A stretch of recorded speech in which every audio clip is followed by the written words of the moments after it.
They asked me to say something because you're graduating. I thought about it. I wanted it to be of value. I wanted it to be good advice. So let me start with something you can take to the bank.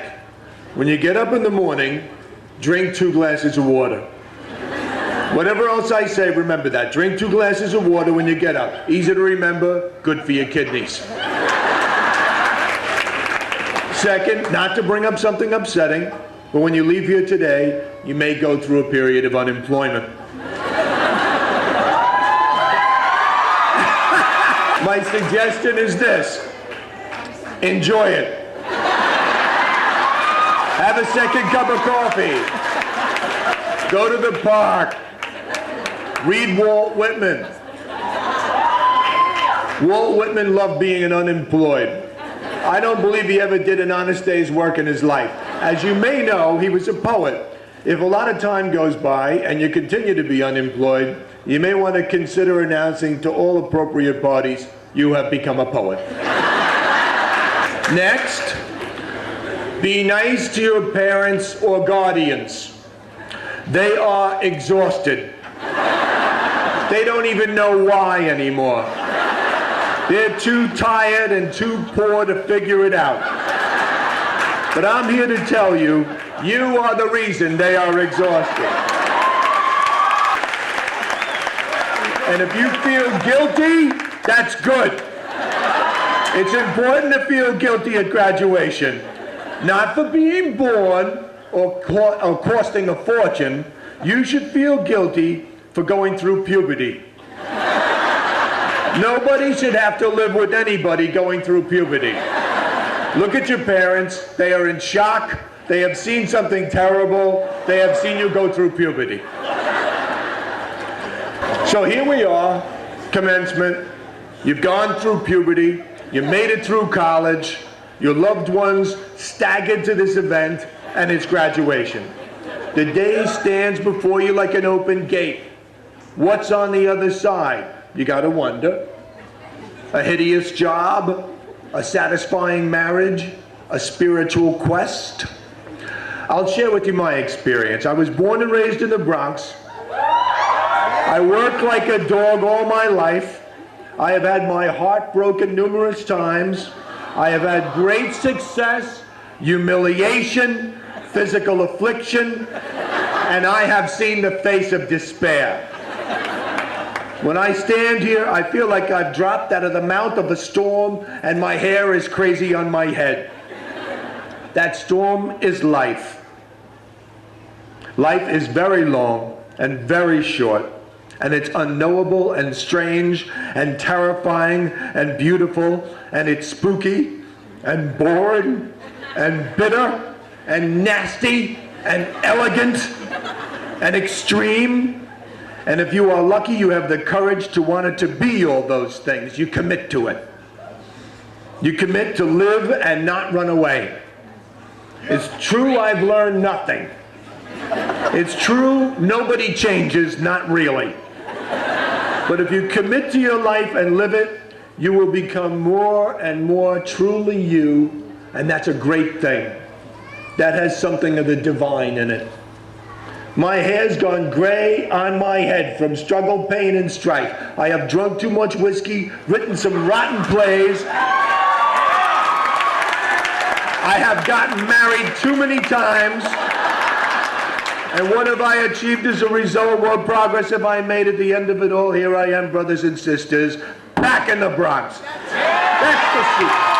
That's the secret of life. No progress whatsoever. I started in the Bronx, and I'll end up in the Bronx. You will have a million thoughts and insights, injuries, and maybe loving children, but at the end of it all, you will end up right back here, square one, exhausted like your parents. Watching this whole circus unfold a second time.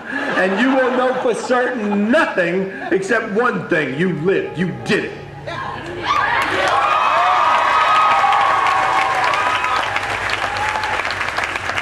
Your life will be the sum of everything you do, nothing more. So you should do a lot of stuff, and it should be worthy. When I was 13 at Cardinal Spellman High School in the Bronx, I saw a play called, and they threw me out of there. I saw a play called Cyrano de Bergerac. The main character in the play is a freak. He has an obscenely long nose, he's the toughest guy in the regiment, and he's a poet. I was 13 when I saw that play, and it changed everything for me. It said, if you are not mindful, you will be distracted and deceived by this practical world. It said there are other things than money, power, and position, real things.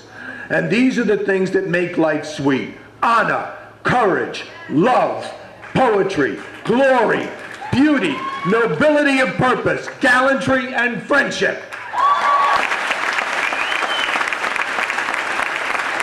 I walked out of that theater and I thought, I can have a beautiful life. I know I am a freak. But some guy who died 100 years ago just showed me there is another way of living. You can do it anywhere and no one can stop you. And I am saying that to you. You can have a beautiful life.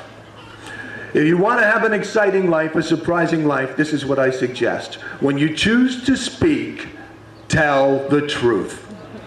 The truth is a personal thing. It's what you think. No one knows what you think until you tell them. You can summon your courage and express yourself. Do it with kindness, do it with care, but say who you are and let it stand. If you do this, you will be a force in the world. When you tell the truth, other people tend to tell the truth and reply, and things happen. When you lie, you're boring and nothing changes. That's been my experience. You are going to die. Each and every one of you is going to die. We are here for like 10 minutes. Make it count. Use the time. It's your turn at the mic. Another thing. Look at each person and remember that life is sacred and fragile. For that reason, all encounters should involve a certain carefulness. The flame that burns in each man and woman is a piece of the miracle we call life and should be treated with dignity, honor, and love. The world around us is full of pain, cruelty, war, and starvation. Occasionally you or your government is going to have to imprison somebody or kill somebody. Because life is sacred, you should be sad about this. Treating anyone violently is a deep trauma for us all. The killing of an enemy or a madman is not a cause for rejoicing, but for sobriety and reflection. Life is sacred and fragile.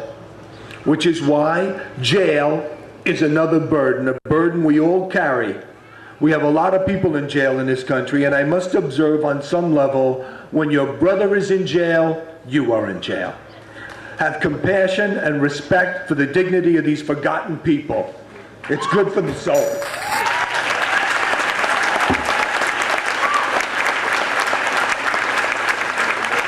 Something else.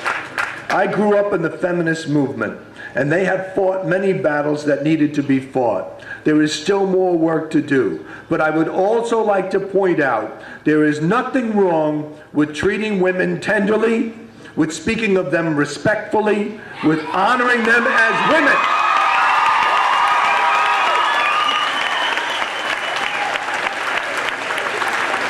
There is nothing wrong with gallantry. There's nothing demeaning or wrong with gallantry.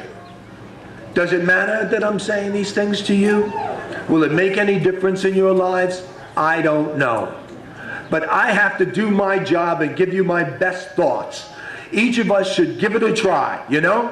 Each of us should try to be helpful, to be kind, to have an open mind to the thoughts of others. A few years back, I was with my sons Nick and Frank in upstate New York. We saw a beautiful graveyard and stopped to look. I was standing among the stones when my son Frank said, "This is so weird." I asked him what he meant. He said, "I don't know, so many dead people." I said to him, "Frank, most people are dead. Just a few of us are alive. We're the weird ones." It's strange and brief and almost glamorous to be alive. Enjoy it, live it, and every morning when you get up, 2 glasses of water. Thank you.